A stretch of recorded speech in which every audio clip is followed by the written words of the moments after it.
Chapter 9. Jonas Salk would cry. Maladie pas comme bon. Illness does not avoid the good, Haitian proverb. Day, Nick, and I were having lunch at Sanfi when one of the volunteer nurses frantically interrupted us. A patient she had been feeding was choking to death. We ran to the man's ward and saw poor Yves lying in his bed, managing a weak cough as a gurgling sound emanated from his throat. His eyes were bulging, his lips were ashen blue, and his ubiquitous smile gave way to a look of terror. We sat him up, and I wrapped my arms firmly around his abdomen, digging my left thumb directly below his breastbone. I squeezed hard, pulling my fist upward into the diaphragm, the Heimlich maneuver. Yves' mouth opened, allowing a gust of air and several pieces of rice to fly out. The gurgling stopped, the frantic gasps abated, and after several anxious minutes, a huge smile crossed his face. Crippled from polio, Yves was not a quadriplegic, but a pentaplegic, meaning that not only were his arms and legs paralyzed, but also his neck. When he sat in a chair, his head had to be propped up because he could not hold it straight. Along with his arm and leg muscles, his facial muscles had atrophied so that his eyes appeared to bulge out of his face. Even worse, the polio had affected the muscles that controlled swallowing, so he frequently aspirated his food. Yves was the most popular patient at Sanfi. Every day, volunteers would fight to feed him. He sat in a chair with several rosaries around his neck, smiling. I was amazed how someone paralyzed, incontinent, and impotent could be so content. I told everyone to only feed Yves while he was sitting and to grind up his food.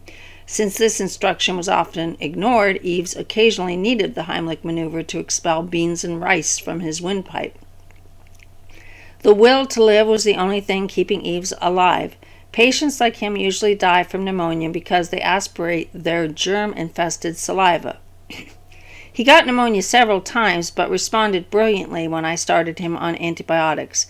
My main fear was that he would contract an antibiotic-resistant pneumonia, but fortunately this never happened. Polio is caused by a virus that usually results in a minor illness with fever and diarrhea. However, in 1% of the cases, the virus attacks the nerve cells in the spinal cord that control muscle movement, thus paralyzing the muscles. The virus can even attack the nerve cells that innervate the facial and swallowing muscles, as in Yves' case. Polio may leave only one limb paralyzed, or it can paralyze the entire body. There is no treatment, even when it is diagnosed immediately. In keeping with the tradition of abandoning unwanted children to nuns, someone dropped off a child at the children's home. Only 2 years old, she was neatly dressed in a fresh blue dress with a pressed white collar. Her hair, which had red and black bands, was neatly braided and tied with 2 white ribbons. She even had underwear, a luxury for Haitian children, and on her feet were immaculate white socks and polished shoes. There was no dirt under her fingernails. Whoever abandoned her wanted us to know that they cared about her. Patricia, as I named her, smiled trustingly as I examined her.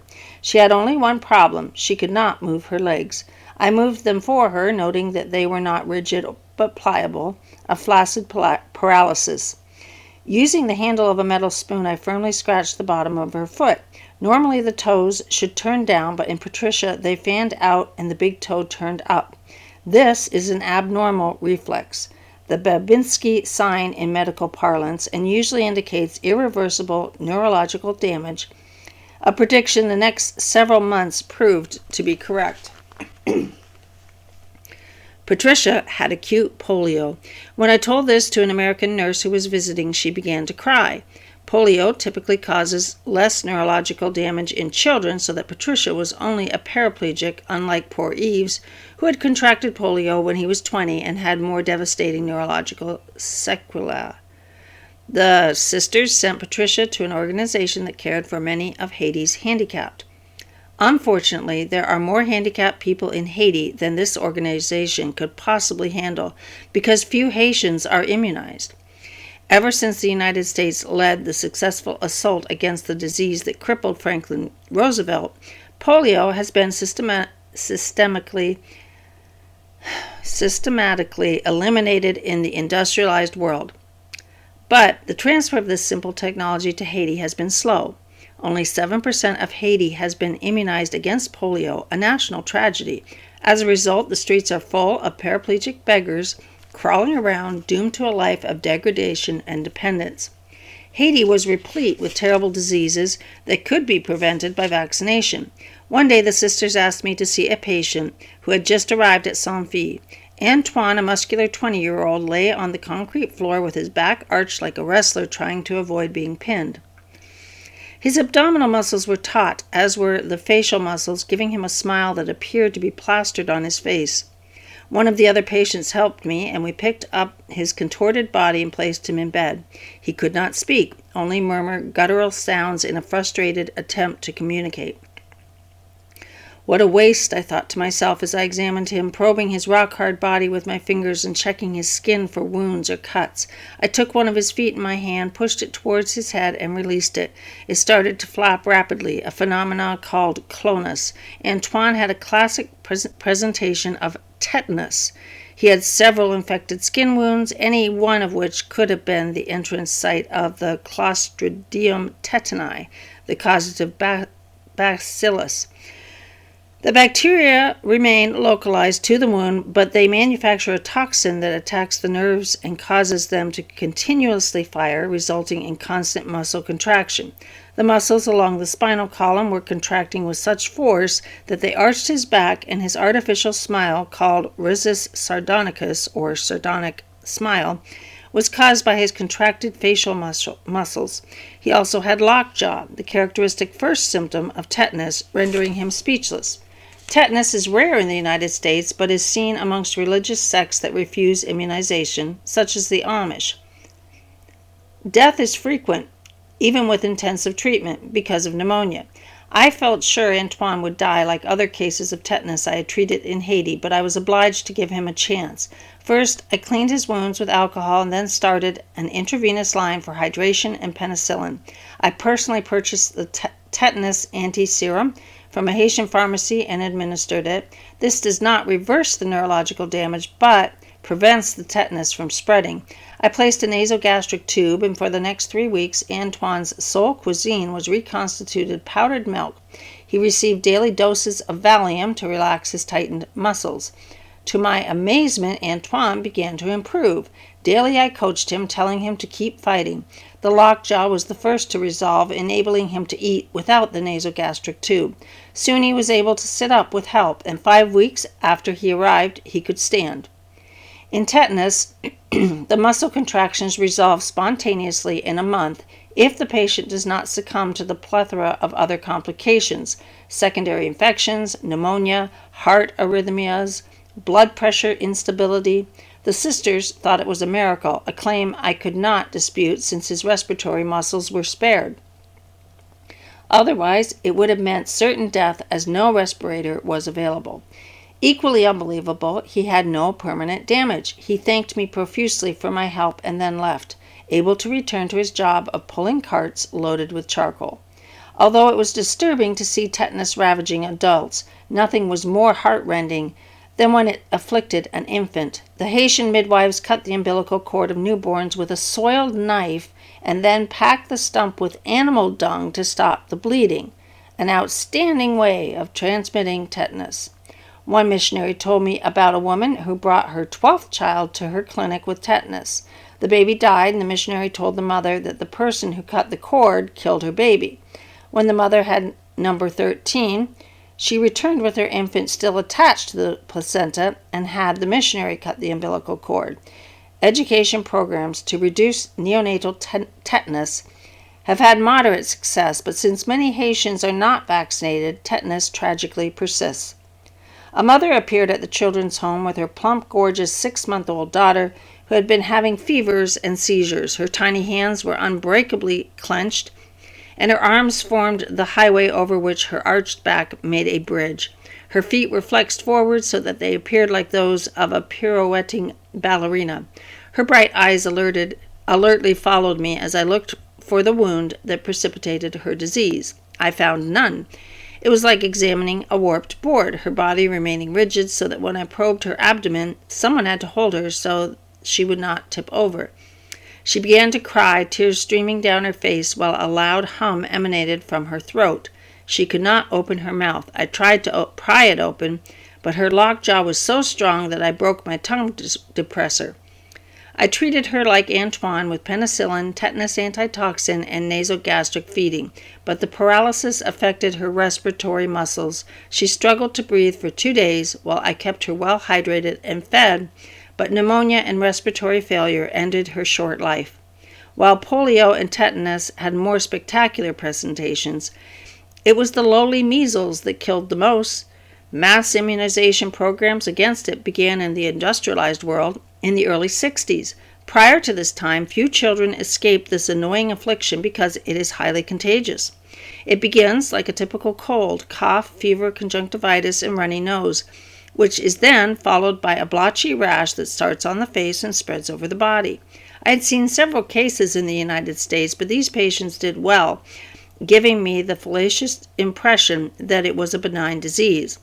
I discovered otherwise. In a nourished patient, the complications of measles, such as pneumonia, diarrhea, and brain infections, may ensue, but they are rare. The debilitated Haitians were not so lucky. Measles attacked them at a younger age and often caused a diarrhea that lasted for weeks, and the subsequent malabsorption turned mild marasmus into fatal kwashiorkor. Conjunctivitis diminished the eye's ability to manufacture tears, and this, compounded with vitamin A deficiency, accelerated opacification of the corneas, resulting in blindness. Measles is contagious in the early stages before the rash appears, making its diagnosis difficult. Thus, several epidemics would sweep through the children's home before I realized what was happening. Even when the rash appeared, it was hard to diagnose in black patients. Fortunately, measles causes a peculiar inflammation of the gums, a raised red blotch with a white dot in the middle, the so-called Koplik spot, that is unique to this disease. Daily I looked at the gums of any child with a cold. When I diagnosed measles, I immediately discharged the child. Knowing the brutal consequences of the lack of immunizations, I gave first priority to establishing a vaccination program. While the number of people I would immunize would be small, if I prevented one person from contracting these horrible diseases, it would be worth it. The vaccines donated by the United States are distributed free by the government. The problem is in obtaining them. Few Haitian bureaucrats can be accused of being workaholics. Their offices are open from 9 to 3, which in actuality translates to 10 to 2, with 11 to 1 being for lunch. When coffee breaks are included, this leaves little time for actual work. Since I had not learned Creole yet, I hired an ambitious young man to translate. Like many uneducated Haitians, he had learned English loitering at the hotels. After 3 days of hassles, paperwork, and pleading, I obtained the 3 necessary vaccines: the oral polio vaccine, DPT, which stands for diphtheria, pertussis, whooping cough, and tetanus, and MMR for mumps, measles, and rubella. There is more to giving vaccines than simply lining up children and injecting them. Vaccines can have complications, especially in the sick and malnourished, causing rash, fevers, and in rare instances, neurological complications such as permanent paralysis. First, I vaccinated those who were healthy in the children's home, and fortunately, I never saw any serious side effects.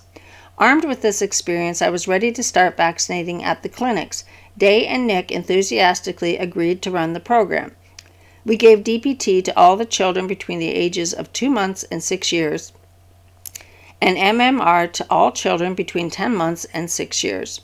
Giving these vaccines to those over 6 years old may do more harm than good, since anyone who has survived this long in Haiti has probably acquired natural immunity. They received only the polio vaccine. Most of the vaccines, except the MMR, needed to be administered 3 times to assure complete efficacy. This was the hard part, because not all Haitians understood the need for repeat doses, even though we gave them cards indicating when to return. Many never returned for their booster shots, but it was not a major loss, since 80% obtained immunity with just a single dose. I was euphoric when we finally had the program in full swing. The first time this happened was at one of the clinics. Nick and Day sat interviewing the mothers, asking them if they had had previous immunizations for their children. I looked them over quickly to make sure that the children were healthy enough to tolerate the vaccine. Then we gave them the vaccines, first the injection of DPT, which made them cry so that the oral polio vaccine was easily dropped into their mouths. Ideally, we needed an immunization gun, but since it was not available, we used the 1cc syringes that a medical supply company had donated. We had so many syringes that we could dispose of a syringe after a single use, thus preventing the spread of disease. Eventually, Nick and Day ran the program independently. By the time we were done, we had immunized over 2,000 babies and children, thus preventing untold misery. I was bragging to some friends about our program over a couple of beers in Pétionville. One of them was Michel, who was from France and a member of the French equivalent of the Peace Corps. He now called himself an international consultant and had long given up doing anything meaningful in Haiti, and indeed concentrated on seducing women of as many different ethnic backgrounds as possible. "Where did you get the vaccines, Joe?" he asked in perfect English. "From the government," I replied, while wondering what he was getting at.